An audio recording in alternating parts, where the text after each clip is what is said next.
Abonnez-vous sur Diamant Noir TV, la chaîne de la liberté d'expression et d'opinion. Abonnez-vous massivement. Diamant Noir TV, c'est votre chaîne.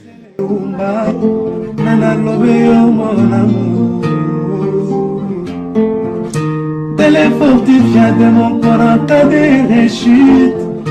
Alingaka na bondela kailo kola bébé ya moi.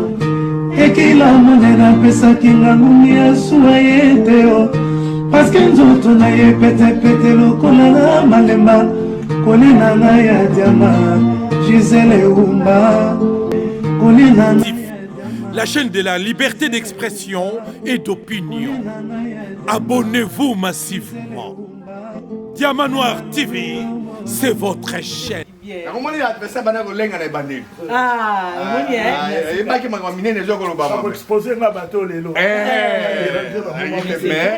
Bonjour et bienvenue sur Diamant Noir TV. Bande Kobalandi Vike. Puis on a Diamant Noir tous en estémomi pour l'élo pour la toute première fois. Toben a bien qui va pasteur à ma bébé bazar rebelle pour bébé Diamant Noir na télé mais la roye restaurant la télé. Mais il y a bien parmi à ma bébé a bien bazalak. Ça j'aime.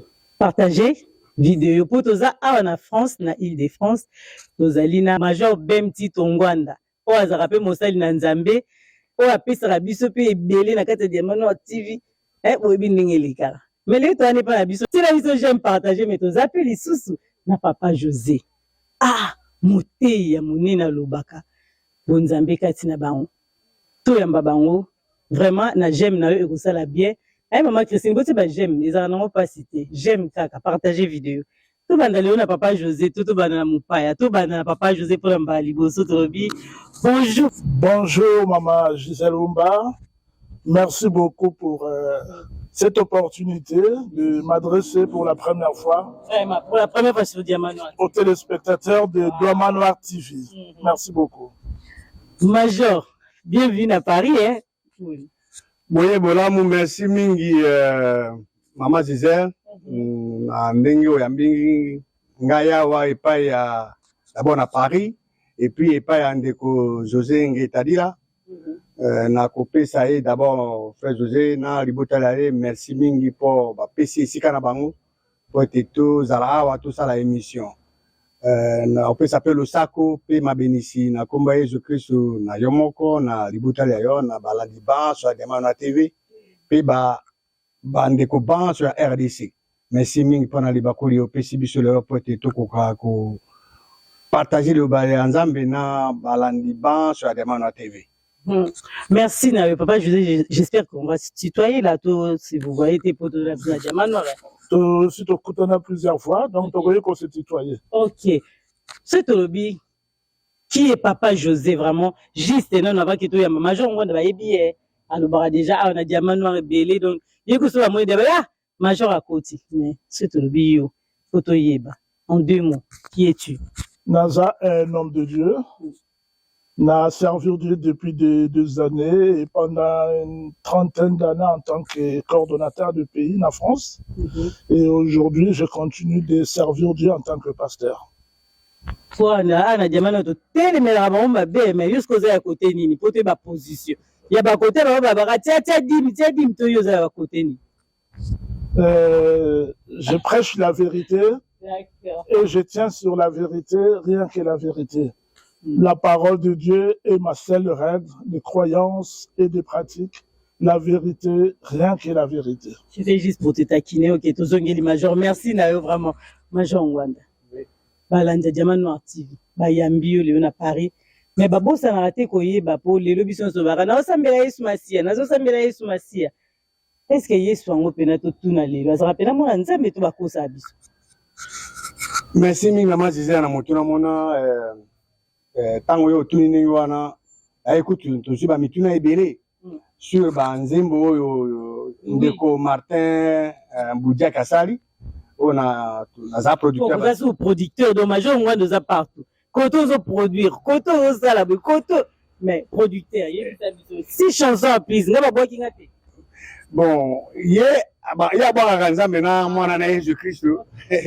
Bon, sikoyo bato bazoka kinzembo ya nzembo oya Jésus-Christ fils de Dieu batuna mituna bamosusu bayoki nzembo ya confiance batuni mituna bamosusu bayoki bazotuna me témoignage nzembo wana témoignage eze témoignage yango ya Yesu Christ ndenge nini bon na mutuna yo tuni wana pe yo bato bayoki banzembo wana bazotuna Yesu Christ azali nani bon nakasi mutuna mona baoyo bazolanda biso bandeko basi to mibali e ba profiter na oyo tokoloba awa tokolo couvrir nyonso tout mais nakolingana loba na bokuse ndeko José pa kobakisa maye nzambe wakela likolo na sa lobi concernant Yesu et puis tokona koloba mwa muke concernant Yesu Christ yeme alobi azanani et puis ba milimu mabe oui na zaburi moko balobi Yesu Christ azali nani tika na zano Biblia na ngana funga Biblia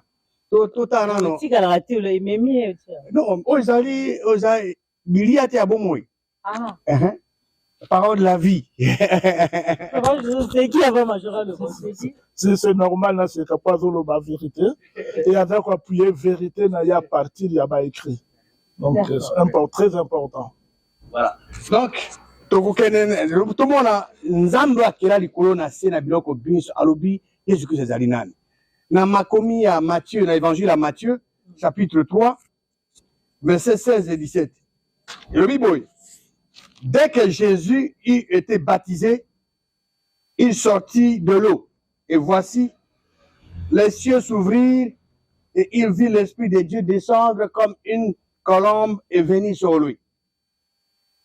Awa tomoni Yesu Kristo auti kobatisama. Auti kobatisama tango abatisami le banzambe zoba ke likolo efungwami elimu ya nzambe kiti likolo loka kolombe. Alors na verset 17 le Bible. Et voici une voix fit entendre des cieux ces paroles. Celui-ci est mon fils bien-aimé en qui j'ai mis toute mon affection. Moni, verset 17, et le dit que tant Jésus-Christ assisté au baptême à Jean de Baptiste, mon mungu est au likolo, et au kani, mon mungu est le binin. Oyo azali mwana nanga bolingo na ninga kamingi.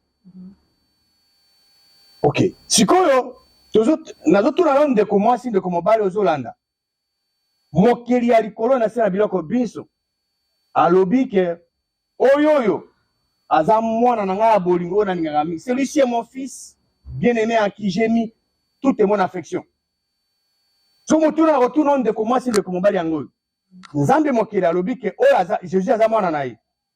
Soki moto ala ose nabi moto moto alobi ke non Jésus-Christ aza nzambe na nzambe na moto na azobuka lokuta est-ce que nzambe akokosa nzambe na bokasi na ye eza na eloko moko akosala te nzambe mokili alobi ke Jésus-Christ aza mwana na ye alors monsieur moto alobi ke Jésus azali nzambe ningo bake moto na zolo bana nzambe ke nzambe azubuka lokuta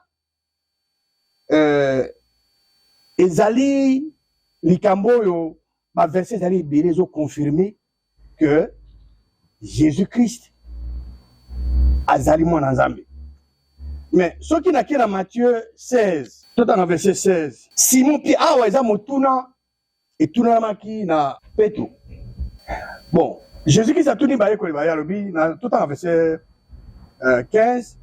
Et vous, leur dit-il, qui dites-vous que je suis? Jésus-Christ a tout nabaye kolibaye. Et ya azali nani. Nani apesi yana. Petro apesi yana. Simon Pierre a lobi, tu es le Christ, le Fils du Dieu vivant.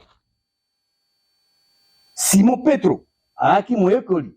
Ya Jésus-Christ a lobi na. Jésus-Christ kozali Christo. Mwana ya nzambe ya bomoi. Simon Petro alobi na Yesu Kristo te que yo zali nzambe. Petro azaki apôtre ya Yesu Kristo. Na alobi te que yo oza nzambe te. Alobi na ozali Kristo. Mwana ya nzambe ya bomoi. Siko tota la réaction ya Jésus Christ na yano ya Petro. Jésus Christ aloba nini? Akoloba na Petro que yo est-ce que vous comprenez? Yo nga na nzambe. Et il y a Jésus-Christ ezali awa Dans verset 17, Jésus-Christ, Jésus reprenant la parole, lui dit, tu es heureux, Simon, fils de Jonas, car ce ne sont pas la chair et le sang qui t'ont révélé cela, mais c'est mon Père qui est dans les cieux. Et il y a Jésus-Christ qui toko. Alors, bien, Petro était, et c'est mon aïe, Simon, moi, na Jonas.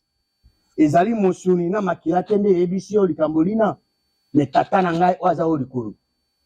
Jésus-Christ habite tata na oaza likolo, a révélé na Petro. Tata, Jésus-Christ, c'est Zanani. Nzambe wa utu koloba tout à l'heure, na Matthieu 3.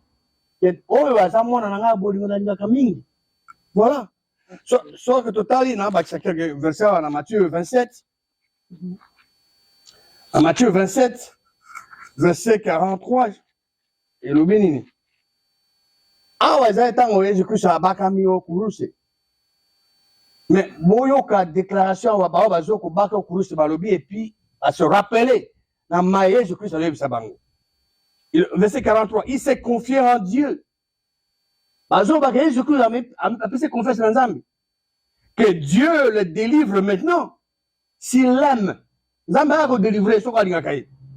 Car il a dit, je suis fils de Dieu. Pour Jésus-Christ,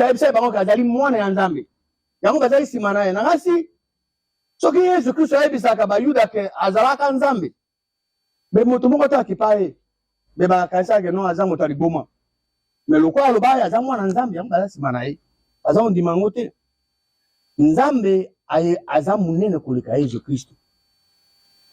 Nzambe azali munene plus grand que Jésus Christ. Nzambe ayebi nyonso ngasi témoignage wana ezali oketo garder l'intelligence na biso toyeba parce que dans Jean 12 eza sujet moko munene maman Gisèle eza sujet oyo et c'est ngali bato bayeba que soki lelo bato bayebi exactement qui est Jésus-Christ makambo mingi ndenge tozomona ezotambola te ekotambola na évangile à Jean 12 attends verset 49 Jésus-Christ alobi car je n'ai point parlé de moi-même car lui-même donc car je n'ai pas parlé de moi-même mais le Père qui m'a envoyé nan atindi Jésus-Christ son Père tata Jésus-Christ zanani Jésus, son Père, qui m'a envoyé. Et son Père qui l'a envoyé, a prescrit lui-même ce que Jésus-Christ devait dire et annoncer. Et je sais que ce commandement est la vie éternelle. C'est pourquoi les choses que j'ai dit, je les dis comme le Père me les a dites. Maïman sur Jésus-Christ, c'est Koloba. Ils ont tatana ya ibsaki ki aloba.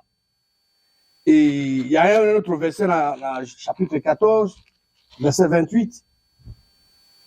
Il le dit que vous avez entendu que je vous ai dit, je m'en vais et je reviens vers vous. Si vous m'aimiez, vous vous réjouirez de ce que je vais au Père, car le Père est plus grand que moi. Nzambe aza munene koleka Jésus-Christ. Nzambe aza akela likolo na sena biloko binso. Jésus-Christ azali ekelamu ya Nzambe. Jésus azali ekelamu ya Nzambe. Dans Jean chapitre 10 verset 36, celui que le Père a sanctifié et envoyé dans le monde, vous lui dites tu blasphèmes, et cela parce que j'ai dit je suis le Fils de Dieu. Jésus-Christ aloba toujours kaza mwana Nzambe. Mokolo moko te. Jésus-Christ alobi kazali Nzambe. Bato bako kundola na maya ba que Jésus-Christ azali ko sambela tata na ye Nzambe asambela te. Évangile à Jean et puis sa conclusion. Pourquoi et comment? Dans Jean chapitre 20 verset 30 à 31. Jésus a fait encore en présence de ses disciples beaucoup d'autres miracles qui ne sont pas écrits dans ce livre. Mais ces choses ont été écrites afin indique le but. L'évangile à Jean. Mais ces choses ont été écrites afin que vous croyiez que Jésus est le Christ, le Fils de Dieu, et qu'en croyant, vous ayez la vie en son nom. Vous voyez? Jésus-Christ azali mwana ya Nzambe. Ils attaquent que pour dire Magazali Nzambi, non, moi na Nzambi. Et même après c'est quoi naïe, Jésus-Christ a l'obéi le komoko. On dit ah to ma écriture totale à sikoyo, ils allaient ba écriture yo, et Jésus-Christ a na bon moi. Mais na ko partager na bino écriture moko, oyo akufi, akundami, asali 3 jours et 3 nuits dans la tombe, Nzamba a sécurisé na bawa, abimeli baye kolibaye, mais awa abimela ki Marie de Magdalene. Marie de Magdalene. Alobi là koni quand na sika to zalia. Alobi que dans verset 15. Jésus-Christ alobi na femme, pourquoi pleures-tu? Où cherches-tu? Elle, pensant que c'était le jardinier, lui dit Seigneur, si c'est toi qui l'as emporté, dis-moi où tu l'as mis et je le prendrai. Il y a donc un sac Jésus-Christ azali jardinier. Pardon. Azok un sac Azok soit Jésus-Christ, mais pas Jésus-Christ. Il y a donc un Jésus-Christ azali jardinier. Azok alobane que yebisa le seko tinzo to na po etena kana ozwai. Alors Jésus-Christ alobi na Marie, abengi Marie anakombo na ye. Tango Marie ayoki mongonga amolakisi na ye, a se rappeler mongonga amolakisi na ye, a baluki, il se retourna et lui dit en hébreu, Rabouni, c'est-à-dire maître, molakisi. Jésus-Christ alobi na ye, dans verset 17, ne me touche pas. Certainement azaki na alingaka ke na ko toucher, car je ne suis pas encore monté vers mon Père. Jésus-Christ a dit à Marie que à Matthieu n'est pas tata n'a été. Tata Jésus-Christ est anani. Les ensembles qui a dit qu'on a servi le copinso. Mais va trouver mes frères. Qui étaient les frères de Jésus-Christ? Israël qui va le colibaye. Ok, mais va trouver. Major, na kato maloba mutozo te c'est bien bat Hollande. Mais na nyonso zoloba o biso ba congolais que nini ya biso tozo na katio.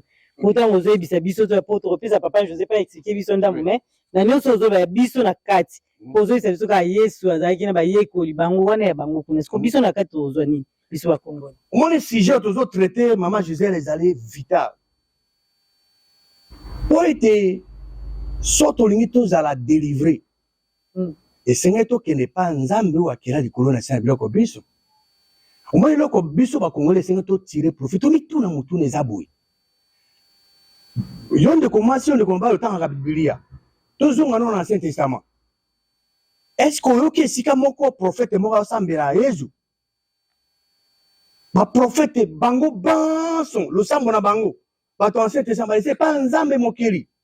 Les lo Congo ils a par terre parce que ba konza mangomba mingi na ba 99,99 bango bazokene na lo sambona na bango pas Jésus.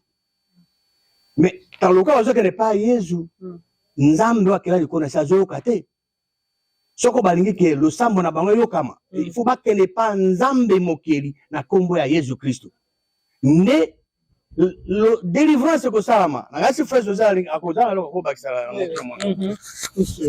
et le kaliboso na lidi ko loba pona aider bande ko na biso ezali que Dieu aza un et puis aza unique. Et Jésus-Christ aza fils naye. Koloba que Jésus-Christ n'est pas Dieu, ezali ko kitisa Yesu te. Ezali au contraire ko glorifier Nzambe. Ceux qui te reconnaître Jésus-Christ en tant que fils de Dieu, c'est à ce moment-là que tu peux adresser Nzambe véritable adoration. C'est à ce moment-là que tu as la délivrance dans la vie de biso. Et là, on a dit que premièrement, ezali que Dieu a un et unique et ne souffre pas et n'accepte pas de concurrence. Koloba Jésus-Christ a fils de Dieu et c'est très important et donc glorifier Dieu. Jésus-Christ est le nom le plus grand qui puisse exister aussi bien dans le siècle présent que dans le siècle à venir. Ndenge Éphésiens lobi na biso que Dieu l'a souverainement élevé et lui a donné le nom qui est au-dessus de toute domination, de toute autorité, de toute puissance, de toute dignité et de tout nom qui se peut nommer, non seulement dans le siècle présent, mais également dans le siècle à venir. Au nom de Jésus-Christ, tout genou fléchi, dans le ciel, sur la terre, sous la terre. Donc, exact, le nom le plus grand que Dieu a pesi biso na mokili oyo. Mais cela ne fait pas de Jésus-Christ Dieu. Ah. Et là qu'on a ligné koloba lisusu ezali que biso ba Congolais tolingi koyemba, tolingi kobina, et je rends grâce à Dieu que tout ça la kayamo. Mais banzembo oyo toza koyemba. Soki toyembi liloba ya Nzambe, louange na biso, adoration na biso, et ke pa ya Nzambe. Soki toza koyemba, toza kobina, mais malobo toza koyemba, ezali liloba Nzambe te, louange, adoration, et ke na mopanzi mosusu. Ah bon? Moi, vous avez attention, mais si ça donc, et ke epa ya mutu mosusu. Ok. Yango tolingi, ndenge tomesana koyemba, ndenge tomesana kokumisa Nzambe, tokumisa Nzambe selon liloba na ye. Tokumisa Nzambe, to reconnaître Jésus-Christ en tant que fils ya Nzambe, le nom qui est au-dessus de tout nom. Quand tosali yango, toza kosambela na Nzambe, au nom de Jésus-Christ, wana tokomona délivrance ya mboka ndenge ekoya rapidement. Parmi l'esprit ya mabe ya minene eza na monde oyo, bato ba permettre ngana loba, il y a un esprit diabolique qu'on appelle Jésus. Ah. Trouble va Congolais, j'aime finir, j'aime. Ma bien esprit ya monene, esprit diabolique. Et Jésus, na comprendre.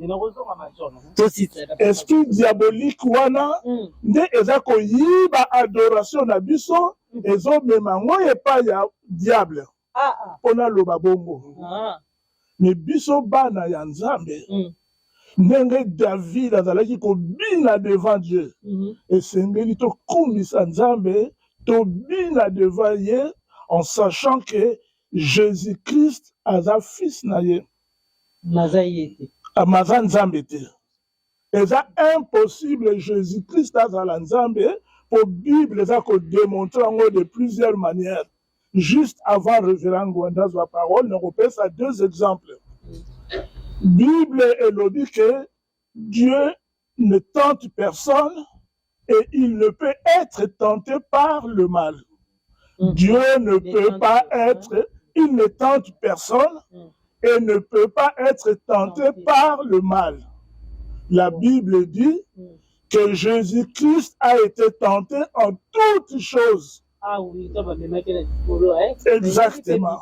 Mais sans commettre de péché. Ce qu'Azalaki Nzambe, Alinaï Kozala tenté. Azalaki tenté parce qu'il était homme venu pour délivrer les hommes.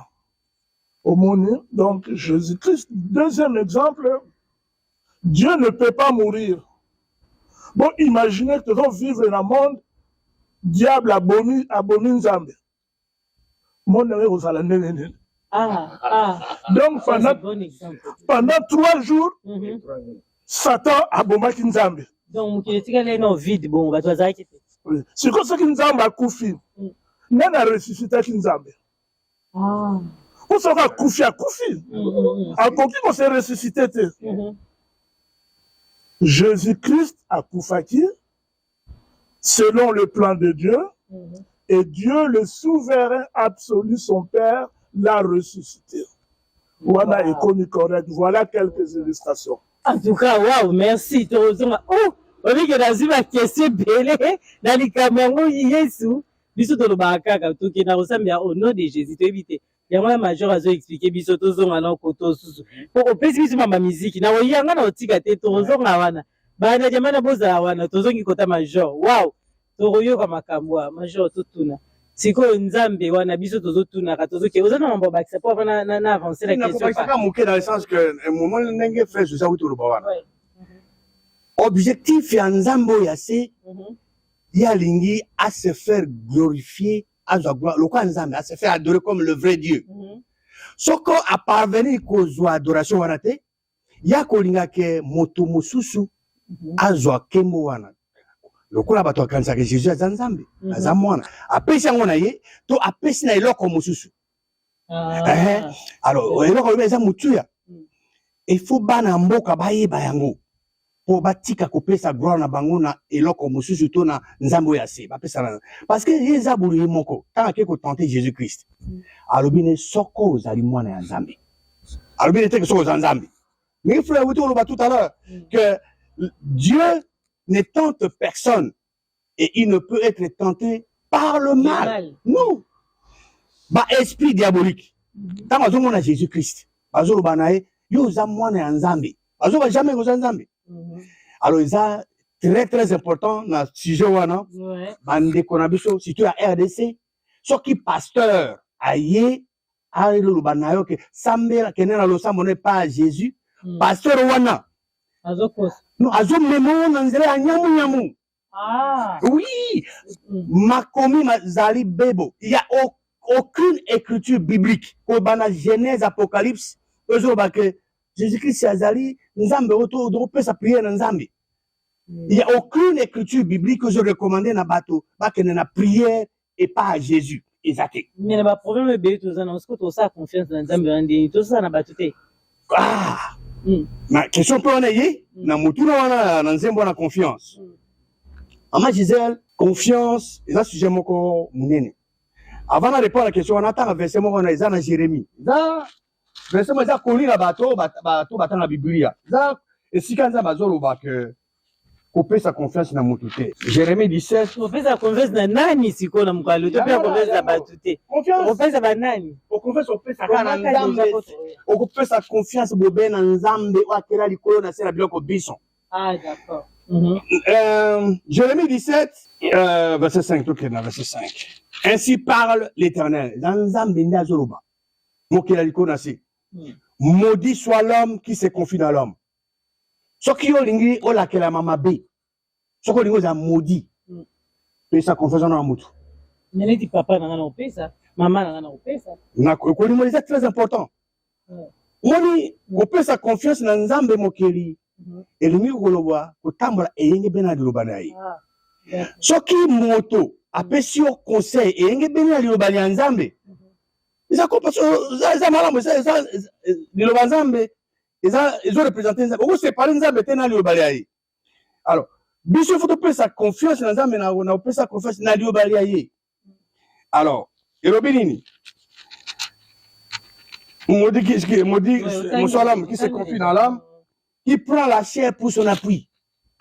Azo kamata mosuni lokola di konzi na ye et qui détourne son cœur de l'Éternel.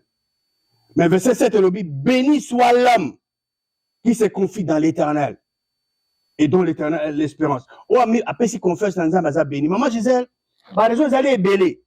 Oh que to pesa confiance pas nzambe. Po nzambe akela likolo na se akoyi kobosa na yote, akoki ko abandonner yote. Moni, il y a un passage dans Kolobawa, et comme na Isaïe, je crois 49, verset 15. Le Biboui. Une femme oublie-t-elle l'enfant qu'elle allait? Est-ce que maman, moi si, est-ce que Bosana, moi n'en ai pas coupé ça et ma belle? N'a-t-elle pas pitié du fruit de ses entrailles? Tala bolingo. Moi si moko na moko azaka mpona mwana na abeba utobota affection za munene quand elle l'oublierait elle dit que n'a-t-elle pas pitié du fruit de ses entrailles quand elle l'oublierait moi je ne t'oublierai point au moni na ebité ezali difficile maman ya mwana akotika mwana na te mais nzambe ba akobosa na biso te mais na ba na pesi exemple moko ya leki na nga propre leki na ko mona filo azana ko mona nga nganda OK bitumba ezaki na tango zonginda na Congo azaki na lisala bombe pe leki na nga filo nganda mobali na ye bana basi bakoli bango banso bakei bakimi kobombana babosani bébé Et quoi na kata bombe quoi na kata ndako. Nzinga ikona ndako te. Ikwe na vile parce que bazala kwa na tawe ikwe pembeni na bango kwa toi moto mazaka paso ovi na eh. Bébé batikali. Ai. Omoni ke lilo banza bezali vrai.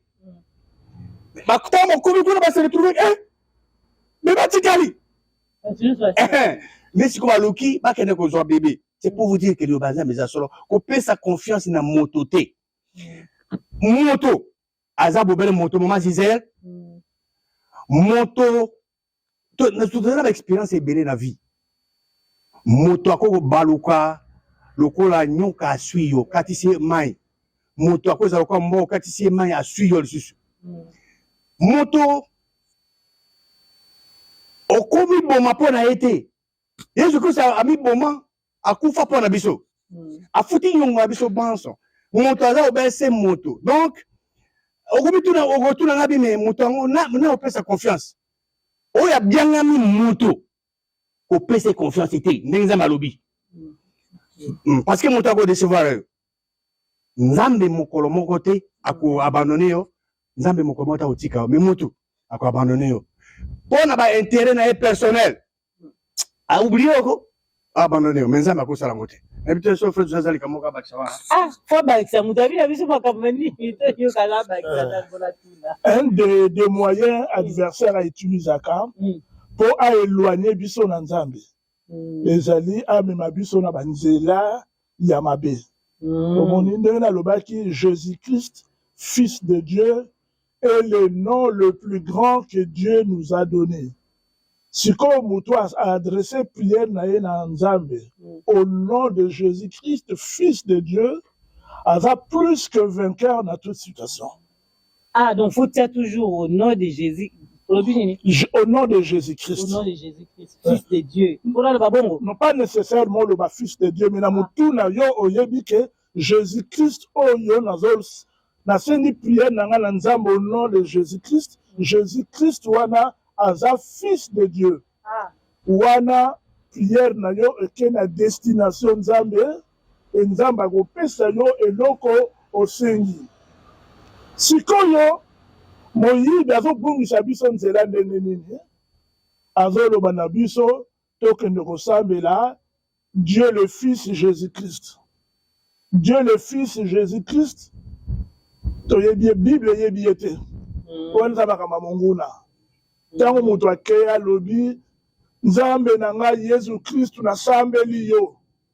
Prière ke na gauche. Eke pa mutu mususu. Donc nyonso tozomba na Congo zo kinana na ba gauche ba droite. Batu oyo nyonso tu basambelaka Jésus Christ Dieu le Fils. S'adressaka na Dieu Père de notre Seigneur et Sauveur Jésus Christ était. Prière na bango kende na ngambu mususu.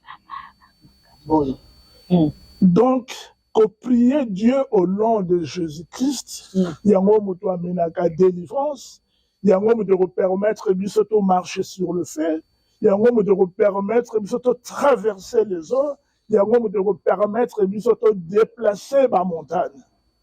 Pour te déplacer ma montagne, pour te repousser mon mounate, mon konziabanguna, avant ma bisoto qui nous ressemble là, Dieu le Fils. C'est que tu as Dieu le Fils, tu as là. Yango wana toza kosenga na bandeko na biso. O baza kolanda ngai lelo na Diamant Noir TV. Toyebi ke tolingi mboka na biso. Et pona kolinga mboka na biso ebima na sika ezali, faut totambula na vérité. Vérité lobi doit adresser prière na biso à Dieu au nom de Jésus-Christ. Dieu a perçu biso pouvoir au nom de Jésus-Christ, son Fils. Ok. Voilà. Beaucoup banzembo avant que na mutuna bino ngapi na za mutuna. Tomoni frère José major répondre ngo bongo frère José ko répondre ngo souci. Parce que bina biso ayebisi biso ke musique so yembi ozoyemba so ozoba po adorer Nzambe et ok pas Nzambe mais so yembi otemaka muso eke kote mususu mais to moni bato bela wa tingala tsaka nanga kofelo bida yembi biso nzembo ma yembi pe Nzambe asambe bela Nzambe bi Yesu ngale ki petit frère Jésus baza ebele mais ngala pisa mingi kaka exemple po yaza ambassadeur ya culture yo na tanga ye pour problème ya te ba miso mité to tanga te ye yango to tunike siko wana peke na panzambe to ikatsa po mama Gisèle to tunika botuna moni nzambe mokili aza elimu tomona kaite toko simba ite mais lokwa alingi bato mingi a révélé mokano na ye volonté ne sous forme de mots ya motoni awa. Ok. Alors soko olingi osala mokano na ye olingi keloko esepelisa ye il faut ezala conforme ezala elongo bani na oyo ekomami awa. Kasi bazwi maloba ngo ka ayo soki moto alobi ke azali leki ya Yesu Kristo ka ndenge lobi wana Yesu Kristo azali mwana ya Nzambe azali kulutu ya bandimi baso biso toza baleki ya Yesu Kristo biso toza baleki ya Nzambe te ozo comprendre yango Nzambe aza na bandeko te Nzambe yenda kela biloko biso alinga biso mingi atindi Yesu Kristo po ete asomba biso toza baleki ya Yesu mais elongo selon liloba Nzambe Yesu Kristo azali moto ya ecclesia bao babotami mbotama ya sika tozali biteni ya nzoto wana ya Kristo alors ezala nzembo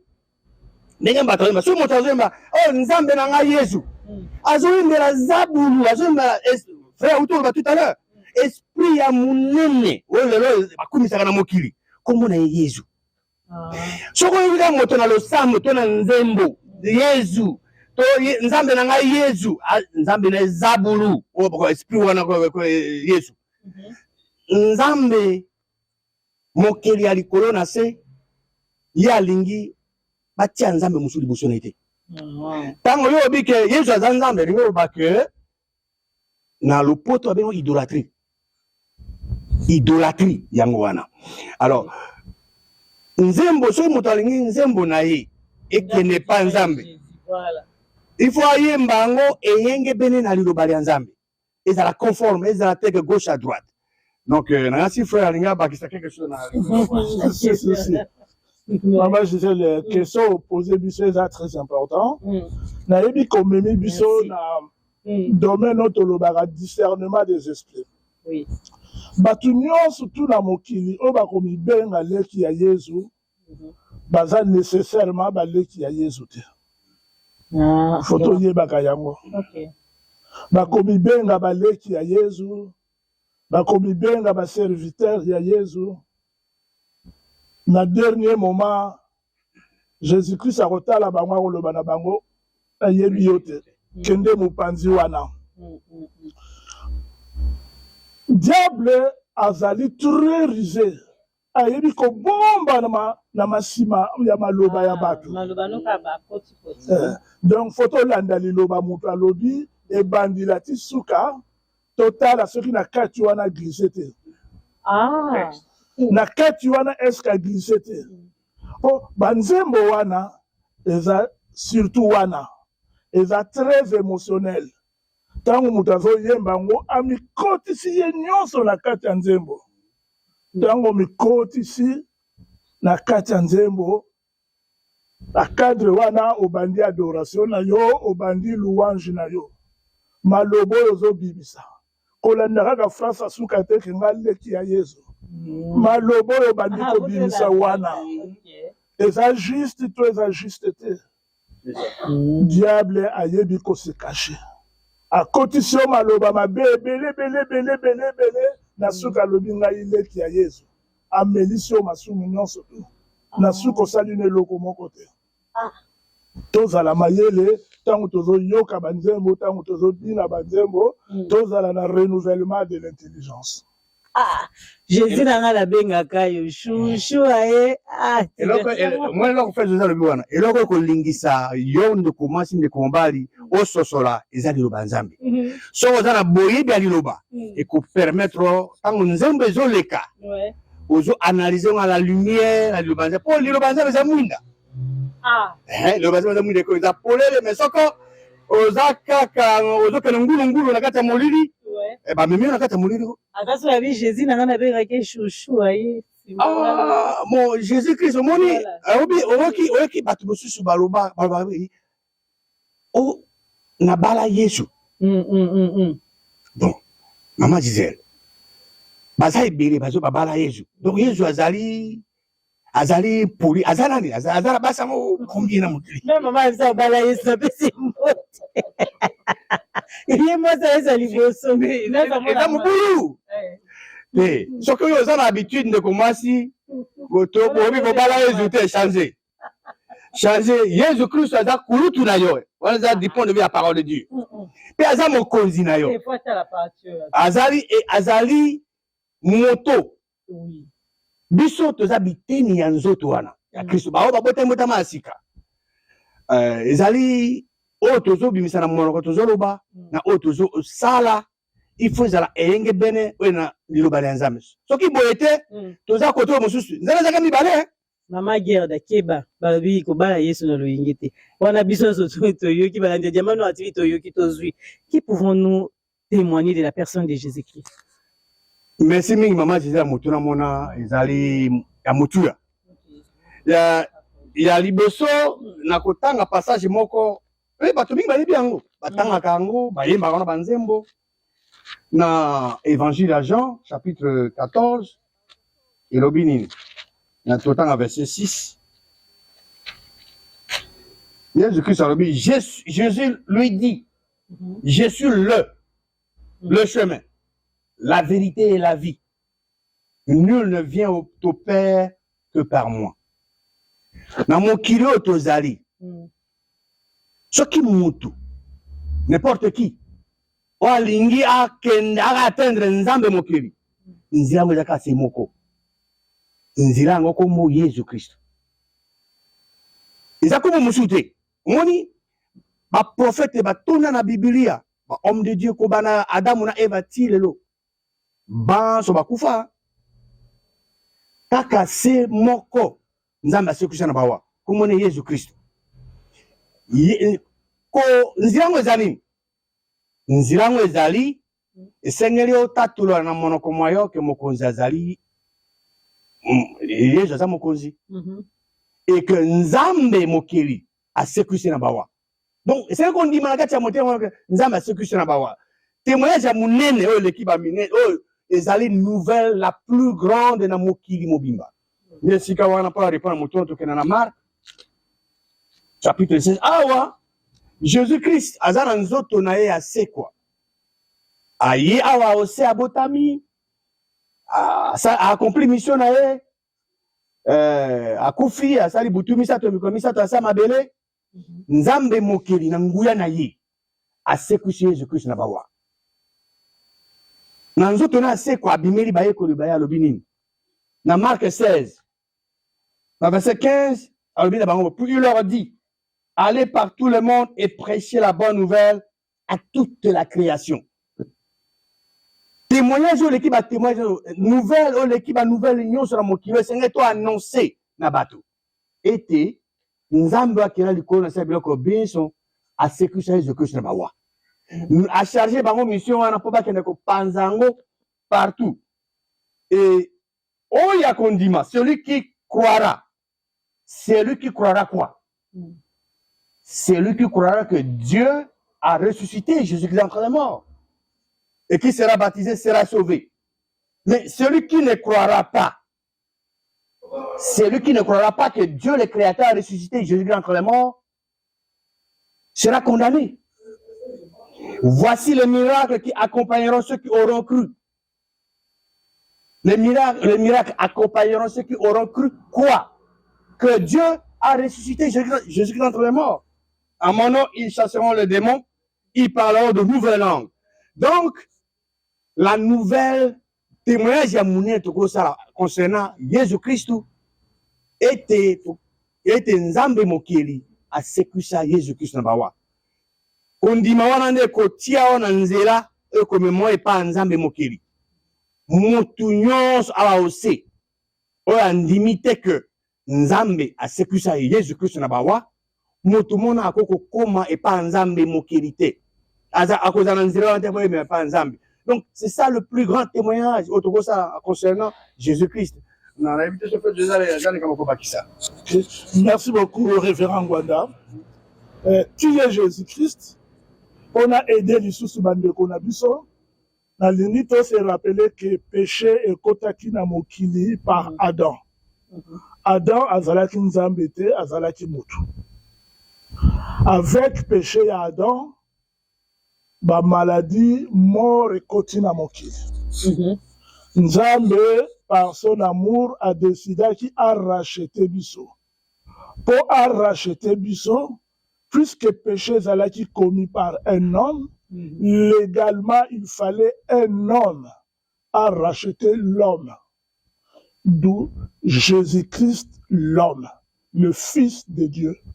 Ce qui Jésus-Christ a zalaki Dieu, alors aucun homme n'a mokili a racheté. Misonion se toza encore dans le péché. Pour pécher et kotaki par Adam un homme, pour nous racheter biso, il fallait un homme, Jésus-Christ.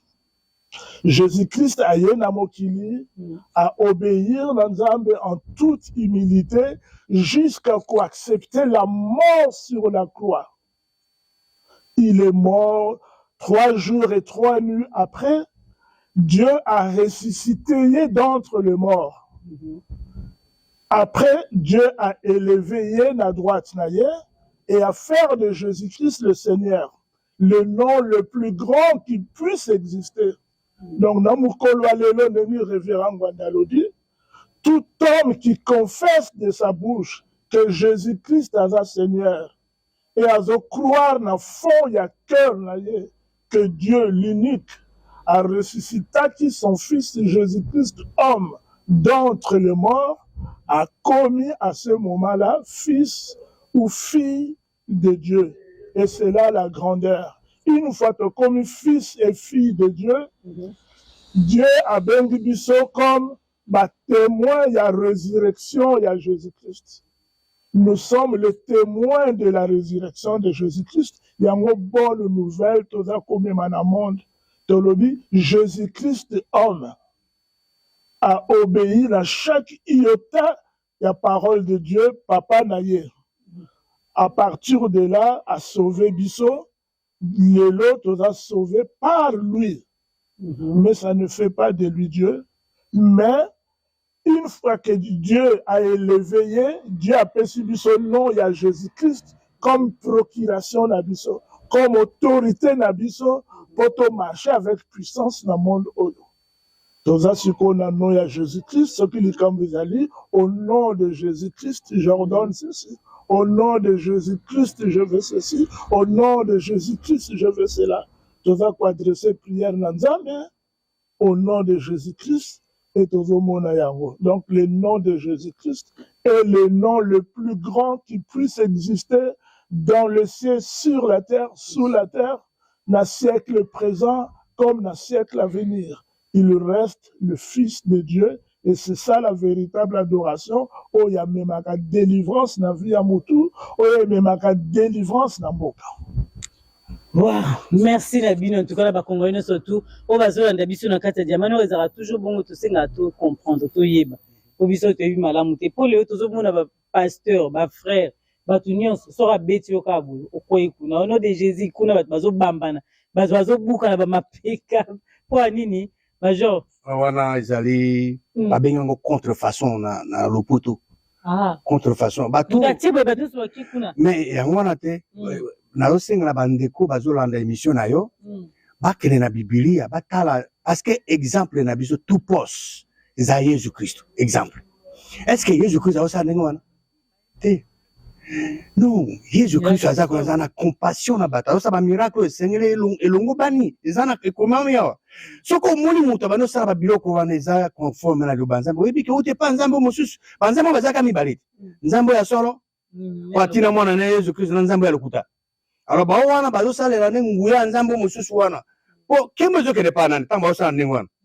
Bazo kumisa nzambe te ba kumisa batu wana, ba sa biloko wana. So moni Kimbo ezulunga ekene panzambe ezokene pa ya batu to eloko to nini oyebi deja ke ezanza venga mazawana te azawana te nana tuna bino question mo mukie na ebite soki major moto répondre to papa José eza question bandi kwazola na diamano bayibi to tuko kufela pasteur moko to kufa mais avant kufa bandaki ko yebisa bato abi tozo prier avant prier na bato bavandaki alobi tozo prier mutu nyonso oyo asalaka yo mabe oyo alobaka no mabe oyo alukelako mabe tozosambela sikoyo nzambe atinda batuta ye na bavoiture mibale efina ye mutu wana asala nini akufa sikoyo ntango asambeli bongo me ye mo nde toloba boye akufi mpo batuti ye na bavoiture mibale efini sikoyo esali mwa polémique na biso bakongoli tolingaka koyoka te sikoyo totuna motuna wana sikoyo ye asambelaki bato mabe bango bakufa sikoyo ye moko akufi na liwa wana eske eza ya nzambe to eza kaka maloba mopepe toyebi te Maman Gisèle, balandi ya Diamana TV, baza mieux informé. Bao balanda kaya ba émission non. Pe ba intervention na ngai. Na lobaka na bango que nzambe akela likolo na se ya biloko biso. Azali auteur ya vie. Et tout ce qui est lié à la vie. Ye nzambe wana. Alinga même était que le méchant meurt. Il veut que le méchant change et qu'il vive. Ye nzambe alingi ndenge wana. Que moto ya mabe bongo wana pazo aza na bomoi. Nzambe ya se ye aza auteur de la mort et tout ce qui est lié à la mort. Ce qui est lié, monika est lié na liwa et nzambe ya se. Bon, est-ce que yo que ça va nzambe aza auteur ya liwa te. Yo semble que non aboma bato. Donc prière na ezaki adressé na vrai Dieu te za nzambe abomaka. Jésus-Christ a bien dans Jean chapitre 8 verset 44. Prière qui n'est pas abomaka. Prière qui n'est pas abomaka. L'auteur de la mort et l'auteur de la mort agit. Mais frère on a pu bakoko kanisa ki donc c'est que tant sous pasteur azaki mutani ya nyamu nyamu to ba bon le fait que prière na eza basé sur la parole de Dieu te et nous ba eza basé sur côté ya monguna pas basé bazaka mibale. Le fait que alo ba ke non na wutu biso que nzambe alingi que le méchant change et qu'il vive. Non, d'abord, que moi, créature, nzambe akufa. Pourquoi? Pour quelle raison? Non, on les a 20 ans bêtés. Moni, biloko na mokilo yo tozali. Tozana mwinda na molili. Mwinda, ils a 20 ans. Molili, ils ont yasi. 20 ans, alingi batuata mana mwinda. Et kota mana mwinda, ils ont liloba naï. Liloba na ezo recommandé biso izo bisa biso ke nzambe azolinga ke meme na méchant mutu mabe abongwana mais osambela ke mutu wana et fina et puis yemoko e fini bon lingo loba ke le sambo na e yokami na zabulu ne zabulu peut agir parce que zabulu na za auteur a esprit faible mais non a invoqué ye yango agir comment ringi liwa mais adresser prière n'est pas Zaboulou. Zaboulou peut réagir. On les a vraiment embêtés. Ceux qui ont résulté ça, ils ont faux Dieu, ils ont vrai Dieu. Ils ont bon frère José. La confession de la croyance donne le résultat de la confession. À confesser croyance d'ailleurs, à jouir résultat il y a confession d'ailleurs. Mais il y a le bien pour la musique, moi on est avec ma bé. Mais si on dit que c'est confession, et là on peut vivre trouble de la Congolais en moi.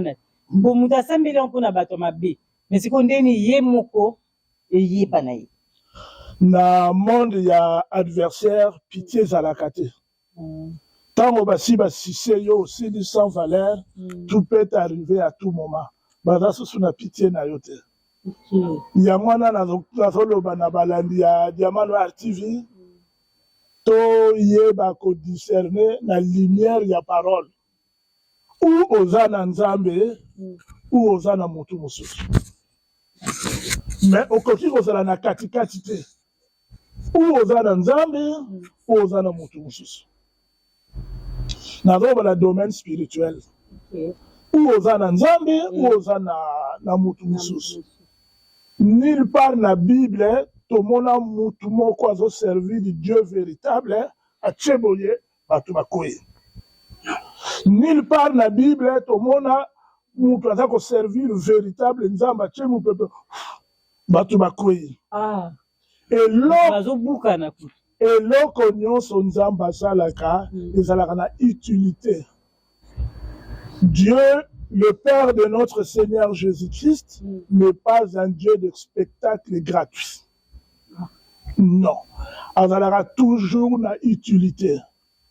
Pourquoi pour exposer le corps de ma maman na ba seno toza komona bobima na l'église wana pasteur a tche juste kwei bima na l'église wana oyebi koza côté mabe puissance ya Nzambe et salamaka avec respect ya mutu et avec simplicité. Mon Dieu a Dieu a un spectacle. Il y a toujours une raison. Donc, Dieu jamais a demandé à serviteur naïe à samer la peau batouba koufa. Dieu, ce qu'a le bas qui peut pardonner batouana, nana loba à reconnaître les notions, il y a pardon. Oui, tu pardonné, oui. Jésus-Christ a le mis pardonner 7 fois, 70 fois. Dans le bas français belge. C'est vrai, je comprends déjà. La question, retourne à binongo pour tous ceux qui n'ont pas mais les appels à Moutouya, Nazotuna, ba maman, ba papa, bola na diamanoa. Totuni kaka, sima, tu sais la moitié. Sima, ya liwa, ya mwasi na yo. On a déjà balandé diamanoa, baza songi, songi, ba comprendre les questions, n'a ramène retourne, boye ba gité, vous avez surpris mon la question yi. Parce que tu vas être retourné dans le carabasal dans Nzambi. Si Maëliwa, ce qui m'a koufi, il faut papa bala après combien de temps? N'attends comment moutou la diamant. Question kaka. Combien de temps peut? Merci mingi maman disait na moutou na mona. Nazali na makanisi mangai. Na yebi esikate ekomami. Peut-être que batonsu ba yebi ekomami que non. Ce moi ça koufi. Il faut après telle journée au bala. Na yebi nangati. Mais la conscience na yumu. Bon, ngai li point de vue de banzambe. Moto tango akufi to kamataka Moïse tango akufi. Bato balelié. Mais nzamba yake pa ya Josué rubinae mosali nanga Moïse akufi. Tellement kende ko servir. Au conduit peuple dans la terre promise. Ndakisa mususu, ezana je crois dans 2 Samuel 14 ou 12, awa roi David abomisi Uri. Azu moi sinae. Ati ezemi. Aboti mwana. Mwana wana abani kubela. Tant mwana zo bela David aza kolia te azokola anase azobondela tango ya vandi amoni basali ne bazolo bakuna na mwasi na se atuli bango ikamone zo passer mwana kufi c'est bien ebisi non mwana kufi siko la na bona nga bien réaction à David te na répondre bino aucune réaction à David tango David a yebi ke mwana ne akufi asali bo David a telemi, a sukoli, a teko sambela, a zongi, a obi ba pese biloko alia. Basali ba tuna nini nini usala boye. Tango mwana zeli ko bela, ozoli ate we, ozola na se tout ça. Mais mwana kufi, o telemi o sukoli o ko samba yo ozosala. OK na biso musika manjo. Na ngina na ko chité, ko na bolobaka ete. Il n'y a pas une durée spécifique.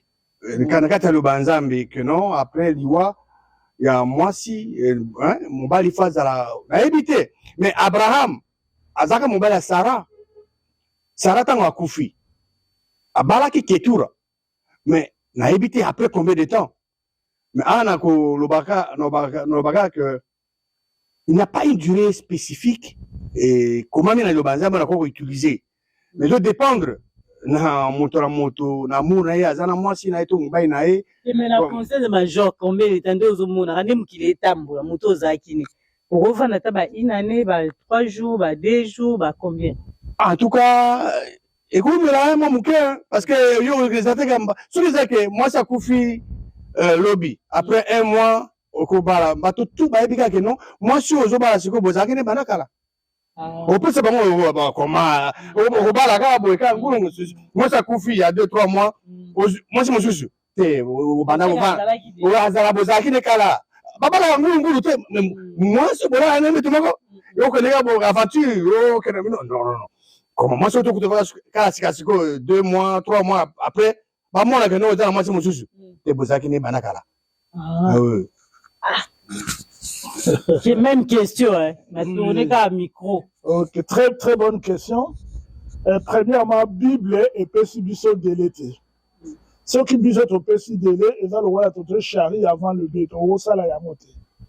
Mais, dans la vie, il y a ce qu'on appelle la bienséance. Il y a la bienséance.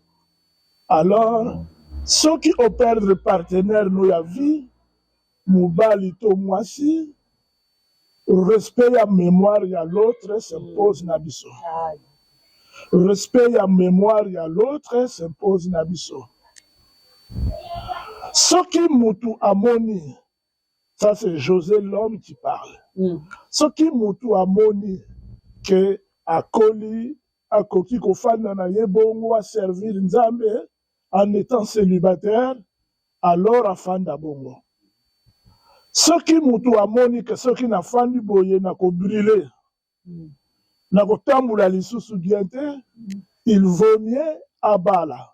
Mais tout cela, dans le respect, il y a mémoire, il y a partenaire, où tu peux perdre. Et ça, très important.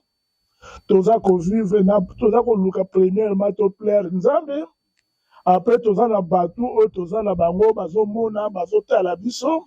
Tout ça, la occasion de chute pour la bandinité. Ceux qui ont croyance nous ont permettre au sala likambu, ta la non moi mouke, bandimi, avant le niveau de la croyance va supporter le cause sala. Donc nous ne cherchons pas seulement à plaire à Dieu. Premièrement, nous cherchons à plaire à Dieu. Et aussi, nous ne voulons pas être une occasion de chute pour nos frères. En prenant la résolution de ne pas être une occasion de chute pour nos frères, je suis en train de plaire à Dieu. Ce qui s'impose à nous, c'est le respect, il y a mémoire, il y a partenaire, l'abisso. Voilà la réponse de Merci na binomi balé, lelo, on m'a potozu ya mutuya, tout na ki question na boya kotanga komo le bandeli. Pour on ngabo répondre te. Nena ta komo na suka parce que lelo to mona polémique ningi lekina likambuya.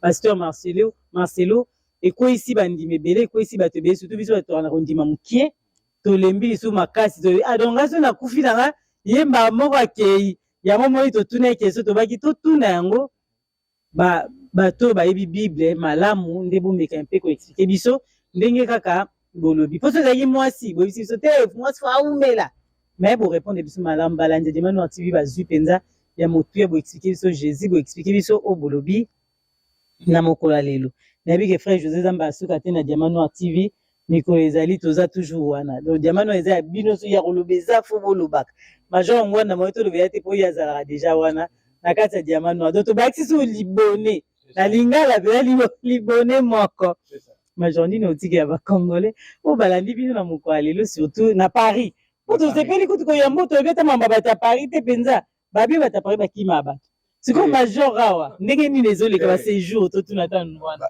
bata Paris banga bato nazé pas ba parisien nazé pas frère famille ngeta dia résidence nae so bakima bato mbe bazui me bayambi biso bate ba parisien la expérience na ngai na mbala mibale na ya d'une manière officielle yango na récupérer na chaîne na yo en tout cas nazali bien reçu hospitalité ezali remarquable maman Christine Sima tom suba onyo ko la binote tout ça présent à l'aise ababu bon pona ko résumer au to lobi lelo bon bandeko balandi diamano à TV na bana RDC ou banda lelo bo garder na mayele ya bino que Jésus Christ azali mwana ya Nzambe azanzambe te le sambo na bino ban c'est pas Nzambe mokeli akomba Jésus Christ et le kami balé confiance na bino et pas ya moto te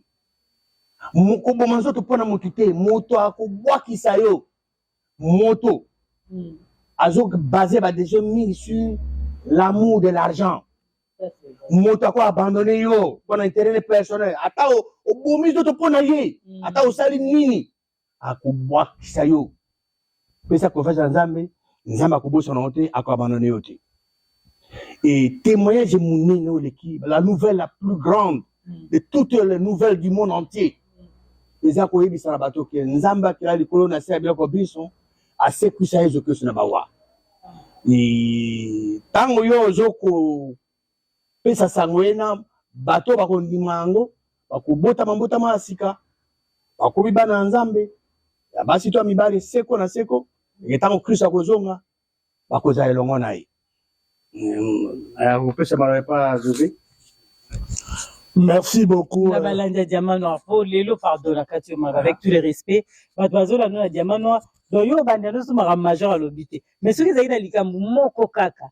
Abonné à Diamant Noir, TV, à Monium, à Liboso. MCLO, moi, qui tourne, loyer, sabango. Avant, non, tu vas. Et quand papa à Paris. Donc, yo, qui m'a battu à Paris? Il n'y a aucune raison à qui m'a battu à Paris. Pose à major, hein? C'est jamais. Ah. Donc, porte à Nakunanga ouverte. Baroyate, ceux qui baillent, bah, reçoivent parole. Ceux qui baillent, bah, reçoivent parole. Bah, on va revigorer, fortifier avec toutes les bénédictions. Ah, vous avez une maison de bénédiction. Vous avez le bienvenu à quiconque cherche la vérité. Mais tout le monde a déjà une émission. Et là, on est au salut, vous avez gris-gris. Parce que quand on sait que maman, il va marcher, des marchés. Ça va gris-gris. Oh, ton lobby, il y a un sali, ton lobby que toi adresser prière na biso, na Nzambe au nom de Jésus-Christ. Okay. Tous là qui n'a moi problème technique. Les techniciens des techniciens. Le plus grand de tous les techniciens qui puissent exister. Donc, verrier la prière au nom de Jésus-Christ. Problème est là qui résolu et permettre le biso auto-réaliser émission na biso. Donc, je suis sûr que ce qui maman Gisèle à permettre pour au monde les prochaines fois. Chaîne Nabino, hein, major. Oui, pour au monde pour plus de lumière encore, selon que Dieu va nous permettre. Merci beaucoup. Merci beaucoup. Na ye pas frère José. Azana Paris. Mais na loba ki na dernièrement ki na ko kutana na maître avocat Bokolomé. Ah ouais pas na ye. Yazali avant na Kinshasa na yawa na yebani na ndeko no kone azana na États-Unis no kone bana koloba makambo azoko kumisa plusieurs fois maître avocat Bokolomé tout ça mais na kokutana pour la toute première fois pas na ye donc yazolo bana oh zanda ko ya ndeko nanga ngai pe na yebise mais awa yena madame na chérie on va discuter. C'est pour vous dire que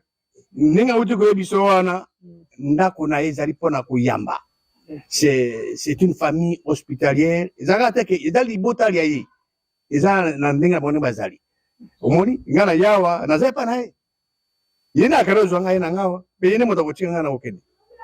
Donc, à Paris, en tout cas, il a représenté Bino valablement. Mais on s'en va vraiment, à Paris, en tout cas, tu peux dire bye bye d'abord.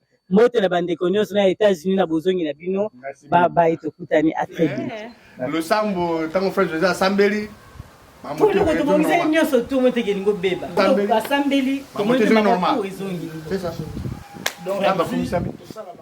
Abonnez-vous sur Diamant Noir TV, la chaîne de la liberté d'expression et d'opinion. Abonnez-vous massivement. Diamant Noir TV, c'est votre chaîne, la chaîne de la liberté d'expression et d'opinion. Abonnez-vous massivement. Diamant Noir TV, c'est votre chaîne.